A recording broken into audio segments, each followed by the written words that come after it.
A group of chained children wearing fancy fine clothes were gathered. The man was illuminated by moonlight. His hair was red and long. His white skin seemed to glow in the light. His intense red eyes glowed in that darkness. He grabbed a girl with blonde hair. "No, please let me go." The man was examining her as if looking at a half-cooked steak. "How she looks." "Gerhardt-sama." After analyzing it a lot, the man said. "Yes. It will do. After all."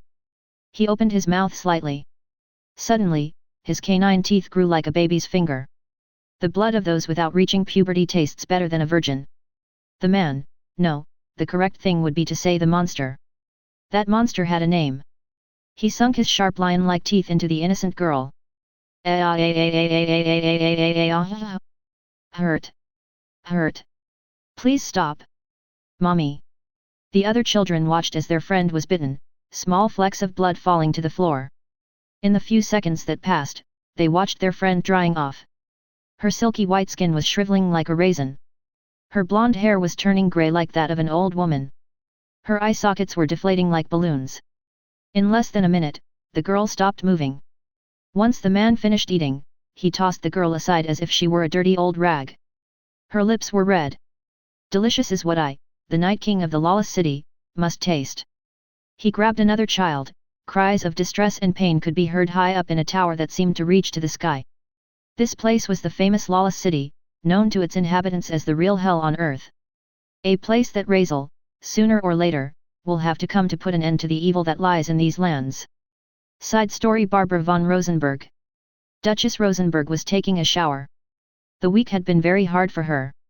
There were sad moments and others that made her weep with happiness. Chief among them was that her house finally regained the prestige it once had. The debts were paid. They regained their territory as well. They just had to strive to get back to what they once were. She lathered her body with an expensive lather that gifted the palace to Rosenberg household. There were many gifts from her for the trouble caused by the former third prince, defeating a threat approaching the capital and the engagement of her daughter to the future duke. She was so happy, she couldn't resist taking a shower. Soap covered every corner of her mature body. For a woman in her 40s, her figure was slender and shapely. Her thighs were fleshy and her ass firm and smooth. Her huge breasts were equally firm and her long hair covered the middle part of her breasts. After turning off the shower faucet, she covered herself with a towel to step into the large bathtub of her mansion. The moves from her small mansion to a larger one in her territory began immediately. Her daughters immediately went to see the house. She stayed because she had to keep personal things. Also to dispose of them secretly. They were items such as photo albums, diaries about her home life, and mainly, her wedding ring. Once she thought that her husband would come back to clear everything up and thus, live together once again. She belonged to a low-ranking noble family that was affiliated with the Duke's house. Because she was very beautiful when she was young, she was betrothed to the future head of the house. She had never been in love, but she was happy. Her husband was a kind and gentle man. He respected her and always took her out for walks until she became pregnant. One day, that ended and only misfortunes and tears occurred in their lives.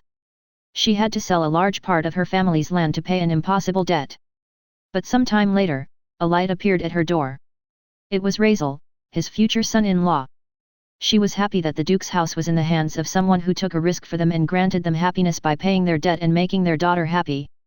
For that reason, she wanted to have a private conversation with him. Razel was inside the bathroom. She knew this since he was training until recently. Night fell and the servants were resting to get up early for the move. Once he entered the large bathroom, she stepped into the shower to rinse her body first. She opened the door and greeted him. "Good evening." Razel turned around very astonished and frightened by his future mother-in-law who entered warningly. Her wet body from the water gave a touch of freshness to her usual appearance. The towel covering her body was not small, but her body was bulky so, she looked very small. Her hair was tied back with a hair clip. He approached and said, "Let me wash your back." Razel came out of the big bath, sitting on a small chair to wash his body. This was a Japanese custom, so it was not uncommon for them to insert it into the game. Barbara squatted down and began to carve her back in a very motherly manner. It may seem very embarrassing, but something like this is normal in a noble family. Your parents didn't do it? No. Never. Barbara met Razel's parents on the very day of the engagement. They were nice and wonderful people. She became instant friends with her son-in-law's mother, and her husband was a respectable gentleman. She felt a little sad to see a husband who loved his family and was there to take care of them. Eli and Lily were officially introduced as Raisel's girlfriends. Raisel's mom dangerously looked at him as if to say, "Two girls? I can understand Eli's Chan. But two girls? Boys these days are so greedy, you're lucky they're wonderful because otherwise." With those harsh words, Barbara burst out laughing as she met her new family. "Yesterday was a wonderful day. There are no words to express how grateful I am to you." Suddenly, her hands stopped. Her head ducked slightly and her cheeks turned red. "So, it's very terrible of me to say so, but..." Raisel, without turning to look, listened to every word that came out of her mouth. "Can you refrain from doing that while they are still young?" "That?" Raisel asked. Barbara looked very embarrassed as she recounted more details. I saw them yesterday. The three of you doing things that some kids shouldn't be doing yet. Even if you are legally adults, you're still children, that's why." Raisel turned a little to ask her curiously. "How do you know we did it?" Barbara turned redder. That room where you stayed, it's usually used for the master of the house to take his mistresses. There is a large box that covers almost an entire wall, that box is actually a mirror. The room was built with spells that make the smells and sounds not leave that place. But it's a normal room there is in a noble's house. It's usually used to make sure. Make sure what? She averted her face from Raisel's, who was now looking at her. There is an unwritten law among nobles. To be more precise, among the males. That law says that the future head of the house must have an experience with an expert woman. It would be shameful if on his first time with his wife he is inexperienced. That woman would teach him the secrets of pleasing his partner. My husband used her too." Memories came to her mind. There were several times and several nights when she had to watch through that window as her husband had carnal acts with several women. The reason for that was that he no longer wished to touch her. She never knew what happened, if he disliked her body or if he thought she was ugly. But as time went by, Barbara's sexual desire died to shreds. She looked to her husband to make sure that the woman he brought home fulfilled her duties and was not a murderer. Stress in a head of a household is very normal. That's what these rooms are for. To let off steam several times. Barbara watched with dead fish eyes what was going on through that window. One day, yesterday to be exact. She went back to that room. It was just to say goodbye. Even if it wasn't the same room in her old mansion. It was a room for the same use. Before leaving, he observed Raisel lying on the bed. He laughed a little as he didn't know that the servants had placed him there. He wanted to give him a fright and touch the wall, but at that moment... Hey! She watched her two daughters walk in wearing very sensual lingerie into her boyfriend's room. A short time passed and Barbara watched both her biological and adopted daughters turn into women. She sat for hours in that chair watching, listening, and smelling something that children should not be doing. "So, if you want to do that, ask me for help." "Oh, of course, I'm not talking about me, I'm too old. I'm talking about you asking me to help you get you non-terrible women so you can have fun. Don't worry.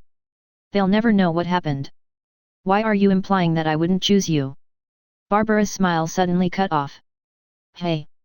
Raisel approached Barbara, and she stepped back a little. "Sorry, but I didn't hear you, what did you say?" she said, hoping she had misheard. "Why are you implying that I wouldn't choose you as a woman to satiate my desires?"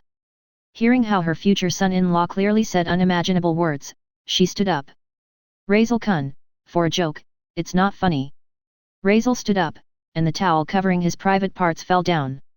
Barbara immediately averted her gaze. But one of her eyes was wavering badly. She couldn't realize in time that Raisel was hugging her in a very tight way. Barbara was trying slightly to wriggle out of his grip, but as she felt contact with a man, with someone who said he wanted her, she didn't bother much. Raisel was shorter than her, but his head came right up to her breasts. His face was buried in them. She felt a tingle. Lifting his head between those ripe fruits, he said to her. "Mistress, no, Barbara." Being called by name in a very manly and confident manner, her legs began to weaken. "You said that not because you were worried about your daughters ending up pregnant before their time. You said it because you were jealous, didn't you?" Her eyes widened and a liquid began to drip onto the floor. "I had already sensed her presence in that room, but I couldn't identify her. I was about to go to that opposite room before having fun with my girlfriends when I felt that presence touching. She didn't know what to answer. Even at the ceremony when I kissed Eli and when we were sitting eating together. I could feel your gaze, not on me, on her, your daughter. You were envious of your daughter having a man, weren't you? Her hair now covered her face. He got it right. Raisel's words were right as she denied it. She was happy as a mother for her daughter to be happy. But as a woman, I am so jealous. I suffered so much with a bastard who ruined our family. A debt that did not allow us to eat well several times, even to pay our servants. Several nights I cried alone hoping it was a dream, but when I woke up, it was still the same living nightmare. There were several times when I planned to run away with my daughter, but what could I do? I was never prepared for anything other than being a duke's wife. I was not highly educated, so what could I work at? The fear of having to sell my body for a plate of food was horrible. I'm really happy that all that torment is gone, but... Barbara gritted her teeth and her face, then turned to Raisel to shout. That's right, I'm a very horrible woman and a lousy mother. I'm jealous of my daughter because her future husband is a man who loves her and will never leave her. She even got a best friend who will be her sister. I didn't have girlfriends or anyone by my side, servants are different. I was alone many nights suffering. Her eyes began to shed tears. She broke down and Raisel embraced her. The embrace was a very loving one. She could feel something touching her belly. It made her face turn red and she smiled unknowingly. It's okay. Something like that will never happen again. You two will never feel like that again. I will protect this house and you. Since... Raisel's mouth came close to Barbara's ear. She heard words never spoken to her by her ex-husband. I will take care of my women. Every one of them. Her eyes moistened to the point that she didn't realize she loosened her towel with her hands. Her naked body was in the air. As if it was some sort of genetic command. She lay on the floor in a position where her lush body was exposed. Is this old woman appealing to you? Very much so. And you're not old, you're still young. Barbara watched a rod rise. She was happy to see that charm and sexual desire had not died. She can't know about this. I can be a secret mistress. I'd like her to be a concubine, but I'm sure the two of them would beat me to a pulp. But, I'm also your mother-in-law. If a miracle happens and my belly grows, what would you do? As if she were a virgin, her eyes still showed innocence and purity. I would accept all the punishment from those two. At the same time, didn't you say you wanted to see several children playing in the garden? A future of her daughters and grandchildren in the front garden came into his head. In that image was she, too. She was sitting reading a children's book. Her belly was growing and she was rubbing it as she watched her family grow. That made Barbara spread her legs and reached out to grab Raisel. Yes. You're willing to go that far. Rosenberg's household would be filled with many children. But, your priority would be me. I'm already old unlike them. I don't know when would be the last time I can give birth. What she was saying was a lie. In reality, she just wanted to be the first to end up with her belly growing. The satisfaction of being the number one woman, that's something that in harems will always happen. Raisel was getting closer. Their bodies were close together. She closed her eyes as they brought their lips closer. Their hands intertwined and then... My darling heavy black heart. Barbara became Raisel's second lover. The first was Amy. Raisel's harem was growing nicely. And now, he had all the women of the Rosenberg household by his side. The preeminent future of this family, going well. Author's Notes, Volume 2. I hope you have enjoyed this volume, dear readers. Siegburn greets you. Consider this volume a 1.5 as it is a direct continuation of the events of Volume 1. There were several surprises as well as several events that will begin to shake up the world of Raisel and company. The next volume is the prologue that comes before the arc of the lawless city, the arc that will be the first radical change in the empire. At the same time, Volume 3 is more about developing Raisel's harem than Raisel himself, so there's a lot of fan service coming.